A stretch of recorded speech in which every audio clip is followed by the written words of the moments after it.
tumekuja kutembelea hizi depo kuhakikisha kwamba mafuta yapo, moja, kwamba tunajaribu kuangalia stock levels ambazo mzonazo, lakini pili, tunakuja kuangalia ni kwa jinsi gani mafuta yanatoka. Hiyo ni muhimu sana, kwa sababu tumesikia kuna kelele kwamba kuna baadhi ya vituo havipati mafuta, lakini vile vile tuna habari kwamba kuna ucheleweshaji kwa makusudi wa upakiaji.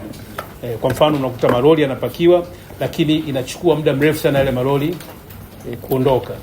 Kwa hiyo ndio dhumuni la ziara hii, na nimeambatana na, unaona kama nilivyosema, watu wa TRA, kwa sababu kumekuwa na visingizio kwamba TRA ndio wanachelewesha mchakato, kwamba vibali vinachukua muda mrefu ndio maana maroli yatoke, lakini tuko na TRA na hiyo sio kweli. Tunataka tujue kama hili tatizo lipo hapa vile vile. Lakini nichukue nafasi hii vile vile kuwapongeza, kwa sababu kabla ya kuja hapa tumefanya homework yetu na tunajua depo gani ambazo zina nani, lakini kwa taarifa nilizonazo, nyie mmekuwa mkifanya kazi nzuri na mnafanya kazi mpaka usiku, mpaka Jumapili.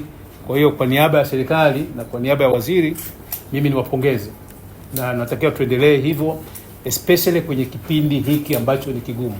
Hatutaki wafanyabiashara wakateke advantage ya situation, kuficha mafuta ili baadaye wauze wakati bei zikiwa juu. Kwa kweli ndio maana nimekuja na EWURA hapa. Serikali itakuwa kali sana na tutachukua hatua.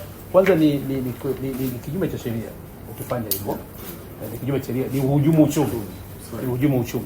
Kwa hiyo serikali hatutasita kuchukua hatua mara moja kama tukibaini kwamba kuna mtu ambaye anajaribu kuficha mafuta ili baadaye auze wakati bei zitakapopanda.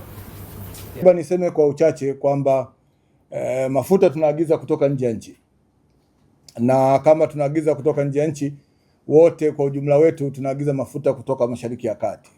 Kwa hiyo kwa ujumla wake, kutokana na uharibifu wa miundombinu ambao umejitokeza, gharama za uagizaji mafuta kutoka Mashariki ya Kati zimeongezeka, zikiwemo gharama za uagizaji yani FOB, pia masuala ya bima ambayo ni mambo ya insurance, gharama za ukodishaji wa meli, freight charges zimeongezeka, ambazo kwa njia moja au nyingine hata sisi zinaweza kutuathiri katika swala mazima ya upangaji wa bei.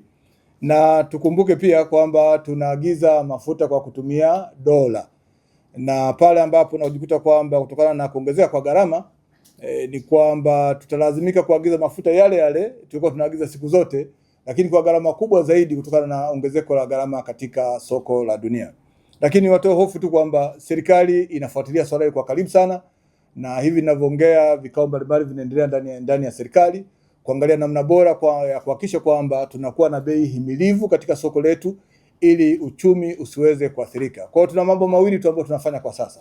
Moja, tunahakikisha usalama wa upatikanaji wa mafuta nchini, lakini pili, tunahakikisha kwamba bei ambazo zitakuwepo katika soko ni zile ambazo ni himilivu na ambazo zinaendana kwa ujumla na mwenendo wa gharama za uagizaji mafuta kutoka nje ya nchi. Na kama kuna swala kuwaomba waandishi wa habari ni kwamba mtufikishie tu ujumbe kwa Watanzania kwamba serikali imechukua hatua madhubuti kuhakikisha usalama wa upatikanaji wa mafuta na hakutakuwa na changamoto upatikanaji wa mafuta.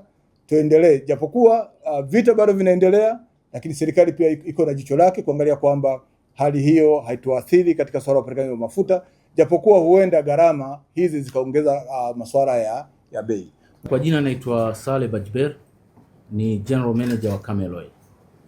Tunashukuru sana kwa ujio wenu Mheshimiwa Katibu na timu yote, na tulikuwa tunapenda kuhakikishia kwamba tunaendelea na huduma kama kawaida na tunayo stock ya kutosha, na tumejipanga kwa muda wa miezi 2 mpaka 3 mbele kuhakikisha kwamba mafuta yote yanapatikana.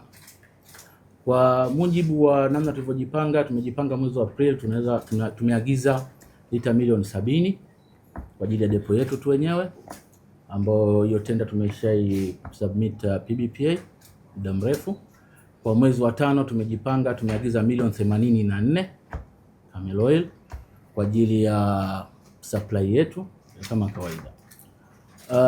Kwa mujibu wa namna tulivyojipanga, tunashukuru tumetoa huduma mpaka leo tumesha supply zaidi ya lita milioni 44 mpaka leo tarehe 26.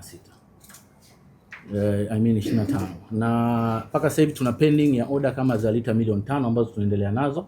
Kama tukitoka tutaendelea kuangalia, upakiaji unaendelea kutokea sokoni.